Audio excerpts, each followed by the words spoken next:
Good morning and welcome to Andong, also known as the capital city of Korean spiritual culture, which is very interesting. I have one day here, so we're going to see how much you can do in a day. If you are travelling via public transport, you basically can only do one thing outside of the city because the buses aren't that frequent.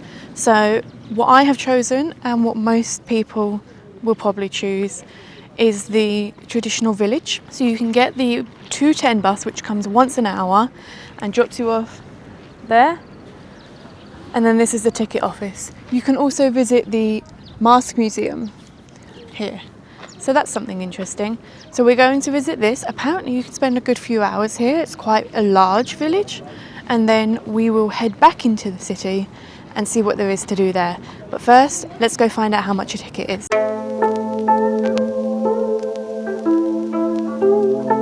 Okay, so the ticket price for foreigners was 5,000 won, which is about £2.50, so really cheap.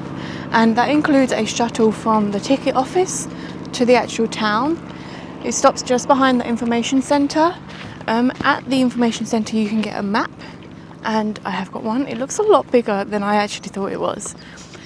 And you can also get a little free stamp souvenir, so that's fun. But yeah, the map has numbered points on it, so I think we're going to try and follow it with the numbers and see what that looks like. But I can see big tour groups, so you can come on a day trip from Seoul or Busan as well, so that's an idea. So yeah, let's go have a look around.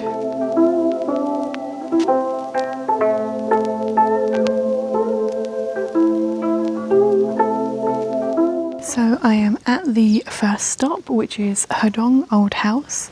This house was built in 1836. However, I'm unsure if you're actually allowed to go in it because you walk around the back or look through.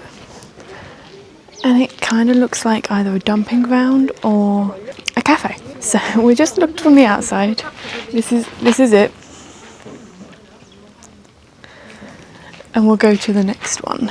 The next one is Yeomhangdaeng, which was a house built in 1771.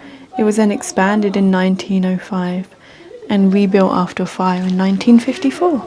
So let's go see if we can look in that one. Even though this is a UNESCO World Heritage Site, I do believe people still live here because there are a lot of locals walking around and vehicles. So it's similar to the one in Seoul, so you need to stay quiet and be respectful and everything. But I think this is the next house.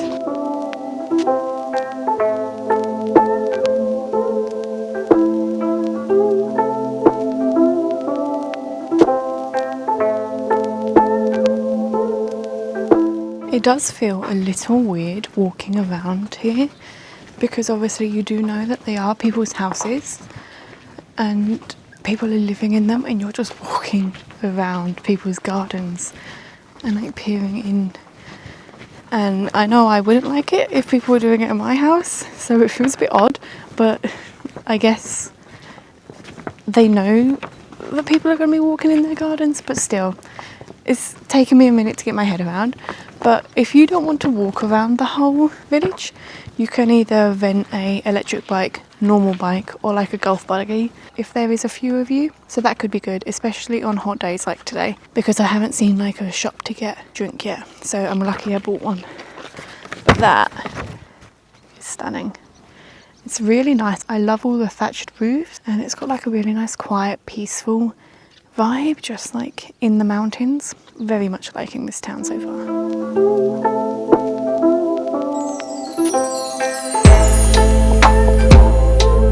So I am now at the sacred tree, which is this huge tree in the middle of the town, the village, and you can write a wish for anything basically on a little piece of paper and tie it around, which I have done. And then hopefully the sacred tree, this huge tree, will help your wish come true. We will see. Fingers crossed. Can't tell you what it is though. But now something I didn't expect is we are going to an exhibition for the memorial of our Queen, Queen Elizabeth II. It is somewhere in one of these buildings. So let's see if we can find it. This is actually a really beautiful place to come. It is like such a good memorial for the Queen. So she actually visited Andong in 1999 for her 73rd birthday. And so they gave her the traditional sweet table, which has been replicated here. But she also helped plant a 20-year-old fir tree. And this, I have translated it. It explains how she visited here for her birthday, and it also explains that even though she passed at the age of 96, a little part of her will always be in Andong. And I think that is so sweet. And then you can come into this room here, and it has a little bit more about her trip here, also her life. And it seems as though they really are grateful and appreciative of the fact that she came here, and they honestly will remember her. It's really sweet. It's really sweet. So it's only small, but if you do come to Andong, I would recommend you find this little memorial. Remember, if you come outside of the memorial exhibition, you can actually see, so this ridge here is the viewpoint for the town. However, you can unfortunately only get there if you hire a car, because there's a river between us and that. And the bridge is about 10 kilometres back, so it's about 15 kilometres from the closest bus stop, I believe, each way. So yeah, you're kind of restricted to, you can only visit it if you have a car. But if I come back, I will hire a car.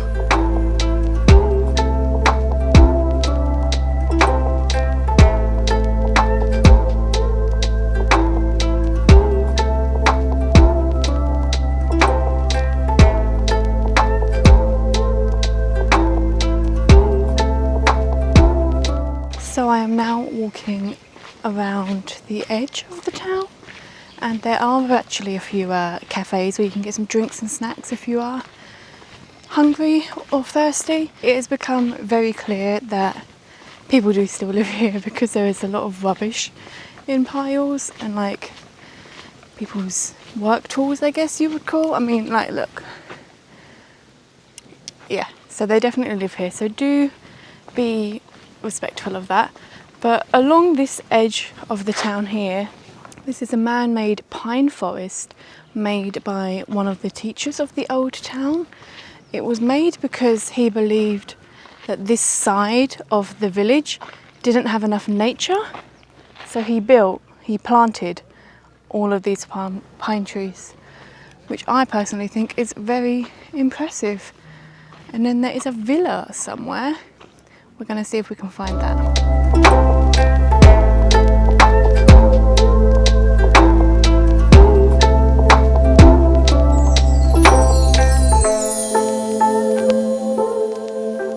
I am going to get the bus back to town now. These are the current times that it leaves the bus stop in town, and then the times that it leaves here.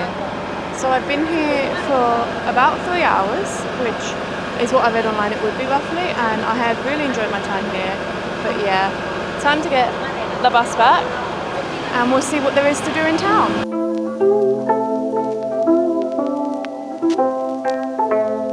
Okay then, so I am back in the town of Andong. I've just been walking around the town, and then I went back to the hostel to relax for a little bit and grab my jumper, because there's a couple of things that happen when it gets dark. But before them, I'm taking a little walk along the river, and I've just come across a house that was built in 1519, and it is one of the oldest houses in Korea that still exists. Now, there was originally 9 buildings, there now are only 2 that are original. So you have this one here, and this one here. And I think it's pretty cool that one of the oldest buildings in Korea is here. And I didn't even know about this till I was walking past it. But yeah, its name means hall that overlooks clarity, because it overlooked the river, which is now moved further away. Either it's moved further away, or some of the older buildings were where the road now is, but what happened to them? In 1942, a railway was built through it. And you can see part of the railway there, so the railway probably went here. So yeah, this was part of the original building, which is interesting, but we're going to keep walking down now. So we have now got to the site that I did know was here, which is why I originally planned on walking this way. So this is the oldest and tallest stone brick pagoda in the whole of Korea, right here. Unfortunately, during the Japanese occupation, they did some damage to it, so it has had some repairs, but I believe mostly it is original. But there is a little plaque, so we'll go read that. Yes, so in the beginning of the 1900s, the cement was poured on by the Japanese onto the top, which changed the look of it. It was actually built in the 8th century. So after walking about 20 minutes further down the river, we have made it to another one of Korea's record holders, shall we say.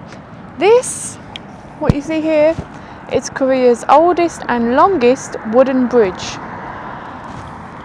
And apparently, once the sun goes down, there are some cool light and water features of it. And the sunset is in 15 minutes.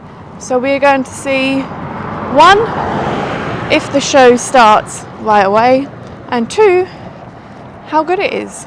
But yeah, we've got to keep walking down. The start is further. But yeah, it's cool. You can see this is the bridge for the old railway line, and they've put a train up there, which is quite interesting.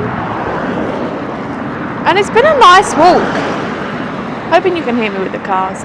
But yeah, it's been a really nice walk. I'd recommend. They actually have 96 kilometers of walkways and bicycle ways in and around Andong. And if you can see over here, there is a wooden boardwalk that goes all the way along the river, and that is part of it. I think this might be part of it, but I'm not 100% sure.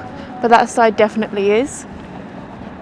I'm not sure if I'm going to walk back that way yet or not, because there is another thing that happens about 8 o'clock in town, so I need to be quick because I'll have probably about 40 minutes to walk down there, and it's a 45-minute walk. So yeah, let's see what happens here first though.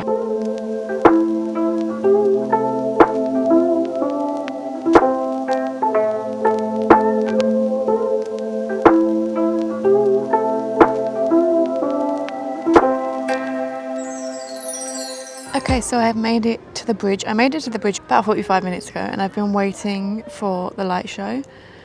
From what I've read online, sometimes it starts in April, sometimes it starts in May. I'm guessing it starts in May, because while it looks really pretty, it has not started. So yeah, I'm going to head back to the hostel, because it means if this light show hasn't started in the year yet, it means the fountain light show hasn't started yet. And it is very cold. So in that case, that means that this is the end of the video. I hope you enjoyed, and if you do visit South Korea, I hope you add Andong onto the list of places to go, because it is actually really full of history and a beautiful place to visit. And while I only had one day here, I would probably recommend 2, so that you could go to other places outside of the city and have time to relax, because there are some really beautiful relaxing walks around here. So yeah, that's it for now. Please make sure to like and subscribe, and I'll see you in the next one.